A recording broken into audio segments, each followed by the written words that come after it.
Hello Saxo fans, welcome back again.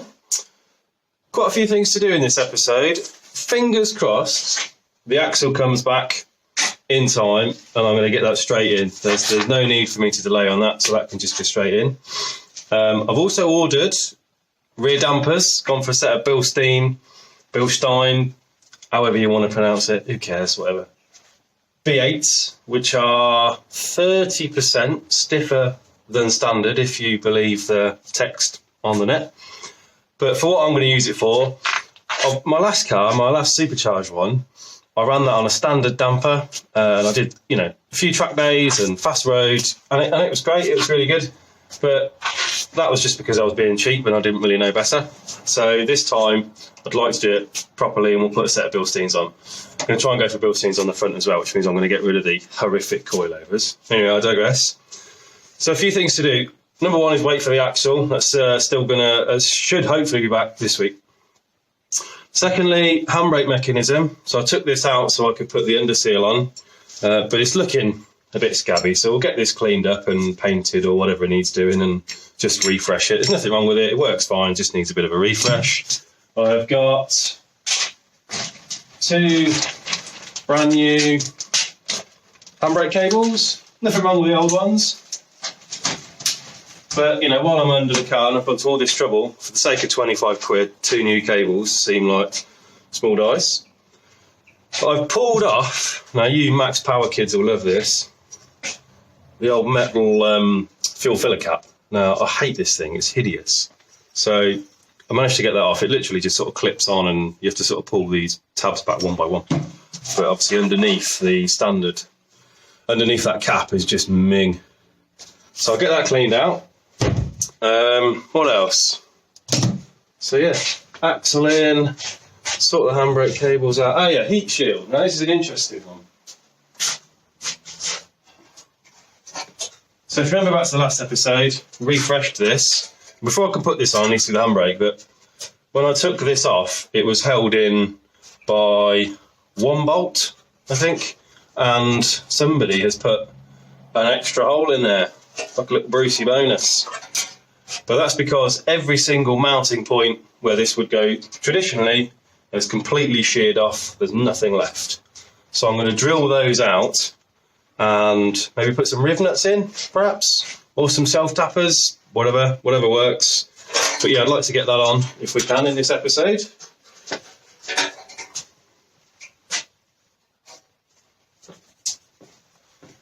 Last thing as well, I'd like to get the rear bumper back on, so I need to get that cleaned up. Now it's all going to come off again in the future at some point because it's going to get painted, but you can see along the back of the bumper it's been scuffed and it's nasty. But anyway, the main thing that I want to treat is where the towing eye goes through. It's been chewed up. So what I'm going to do is just cut this off just ever so slightly, just to open it up. And the reason why that's been chewed up is because you have to sort of bend it to get it over the towing eye. So someone's obviously got a bit enthusiastic and ripped it. So I'll tidy that up and say it's not going to be a show car by any stretch of imagination, but I want it to be tidy. So we'll have a go at that as well. And obviously clean any rubbish that's behind it. I don't even know if it's an original bumper or not. Who cares, whatever.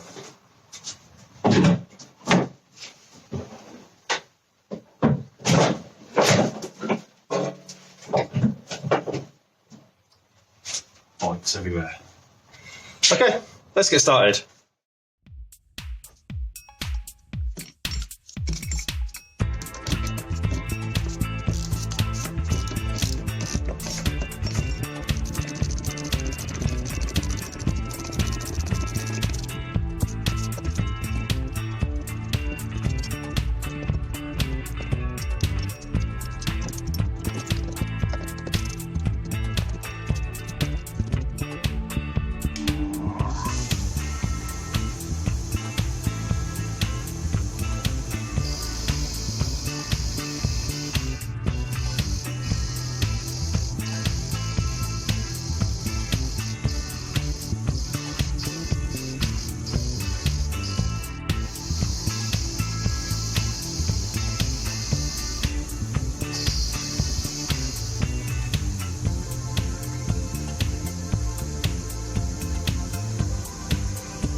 There we go then.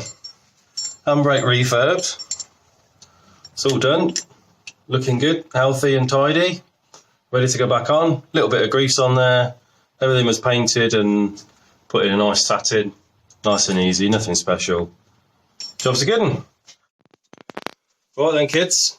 The observant among you will notice a new facial feature. That is a full split lip and 10 stitches due to the offending item. Now I've been trying to get the cage out of the car and I've done most of it. Obviously it's bolted, and where the bolts have pinched the cage together, you can see it's just squished the cage ever so slightly, and obviously it's powder coated. When someone's put it in, you know, the powder coating is still there, which means it's very, very tight to get it out. I've got it all out, apart from one bar. And luckily there's a nice little metal tab on the cage that's obviously very sturdy. And I've just been tapping that with a hammer and it's coming out ever so slowly. Anyway, I got a bit overly enthusiastic and I've hit the bracket and it's just caught it at an angle that's just pung it straight into my face. So yeah, A&E, 10 stitches. I don't know if I mentioned it, but yeah, 10 stitches. So yeah, be careful out there. It's you know, what we're doing is it can be dangerous if your concentration lapses or whatever. It was ironic really because I'd been out with the missus for a walk with the dog, and I said I just want another 5 minutes on the car trying to get the cage out, and it was in that 5 minutes that I hurt myself. So anyway, that was the end of Saturday night bank holiday weekend at A&E. But A&E were great. Anyway, so you're gonna have to put up with this for a little while. And a slight inability to move my top lip very well. So there you go. Anyway, so back onto the car.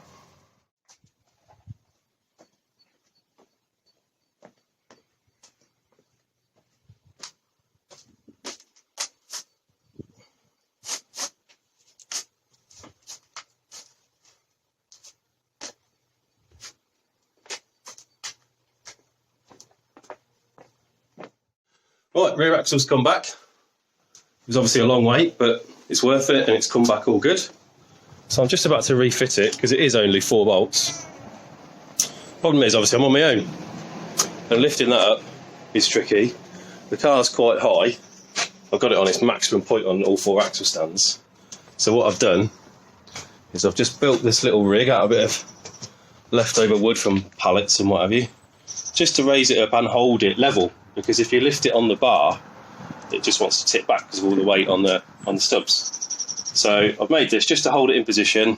Got two jacks, so I'm going to lower it in and just pump them up slowly, and hopefully it gets it somewhere near. The problem I had is that if I just went onto one jack straight in the middle, my jack doesn't actually go high enough to put it in place either. So hopefully this solution will work. Let's try it out.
There we go. That's how it's done. Next up, set of rear dampers to go on. Nice and easy. It's only 2 bolts per side. Let's get them on.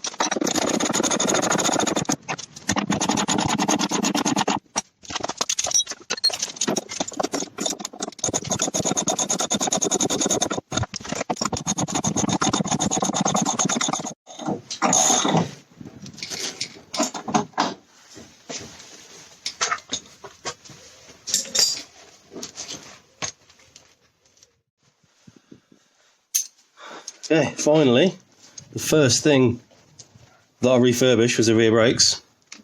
I can finally get back on.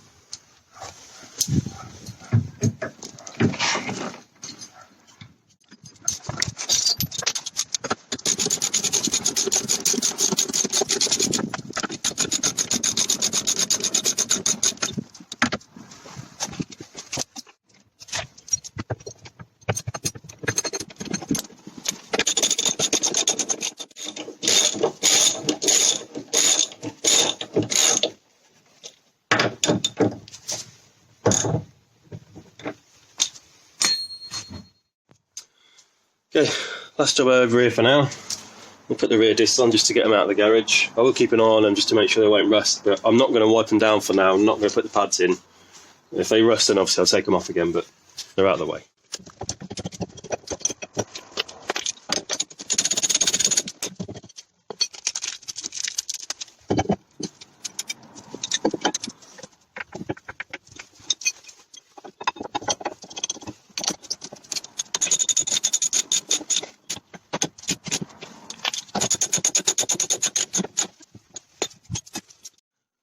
So, yeah, I lied. I put the pads in anyway.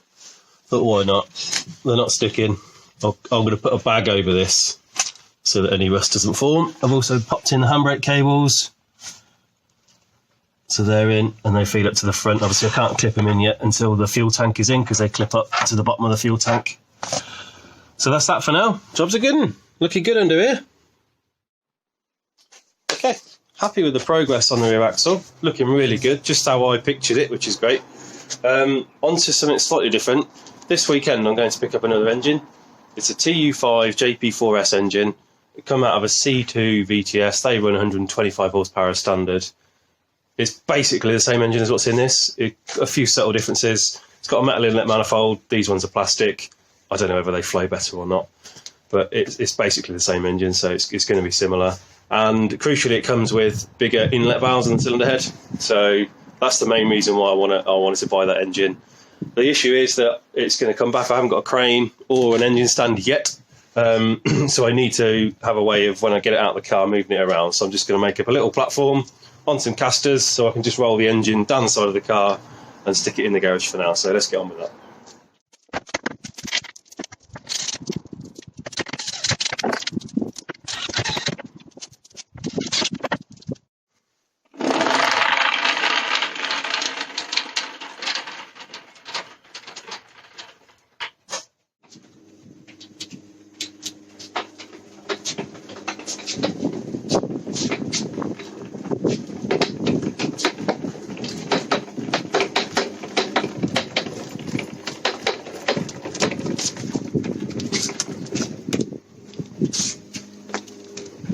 Got it.